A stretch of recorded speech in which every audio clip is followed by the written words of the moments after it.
زمانہ تو انتظار کر رہا تھا، کون بھولے گا اس شخص کو جو مدتوں سے انتظار میں بیٹھا تھا۔ مکے سے لے کر شام تک جو تجارتی قافلے جاتے تھے، وہاں پہ ایک مقام تھا جس کو بصرہ کہتے۔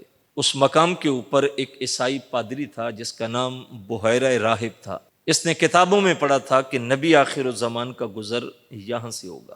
صبح ہوتی تو چھت پہ چڑھتا، آنے جانے والے قافلوں کو دیکھتا، شام ہوتی تو مایوس ہو کے اترے۔ جب حضور علیہ الصلوۃ والسلام نے 12 سال کی عمر میں اپنے چچا کے ساتھ پہلا سفر شام کا تجارتی کیا، بحیرہ اس وقت بھی مکان کی چھت پہ کھڑا تھا اور اس نے دیکھا کہ ایک قافلہ اتر رہا ہے، اور اس قافلے میں ایک شخص ایسا ہے کہ جب دھوپ کی شدت ہوتی ہے تو بادل کا ٹکڑا اس کے سر پہ سایہ کرتا ہے، وہ جدھر سے گزرتا ہے درخت بھی جھکتے ہیں۔ نشانیاں تو وہ پڑھ چکا تھا، وہ سمجھ گیا کہ یہ وہی نبی آخر الزمان ہے۔ آج چھت سے نیچے اترا تو چہرہ چمک رہا تھا، آنکھوں سے نور نکل رہا تھا۔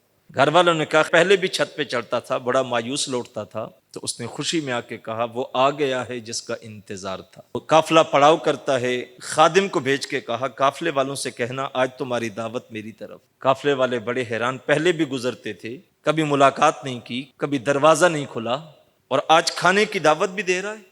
جب دسترخوان لگے تو خادم کو کہا جاؤ قافلے والوں سے کہو آ جائیں۔ تجارتی سفر تھا، قیمتی سامان تھا۔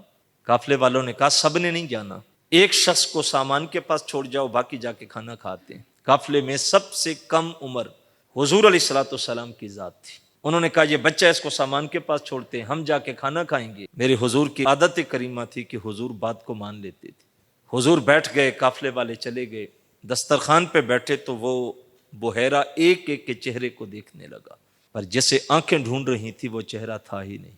قافلے والوں سے کہا سب آئے ہو یا کوئی پیچھے بھی ہے؟ انہوں نے کہا سب آ گئے ہیں، ایک بچہ تھا اس کو سامان کے پاس چھوڑ کے آئے۔ تو بحیرہ بول کے کہنے لگا تم تو پہلے بھی گزرتے تھے، تمہیں کون پوچھتا تھا؟ عجیب بات ہے کہ جو دھولا تھا وہ پیچھے رہ گیا اور بارات آگے آ گئی، تو جا کے حضور کو بلایا گیا۔ آقا علیہ الصلوۃ والسلام تشریف لائے، اس نے چہرہ دیکھا، نشانیاں دیکھی، تو حضور کا ہاتھ پکڑا، چوم کے آنکھوں پہ لگا کے فضا میں بلند کر کے کہا لوگوں میں گواہی دیتا ہوں یہ اللہ کا آخری رسول ہے۔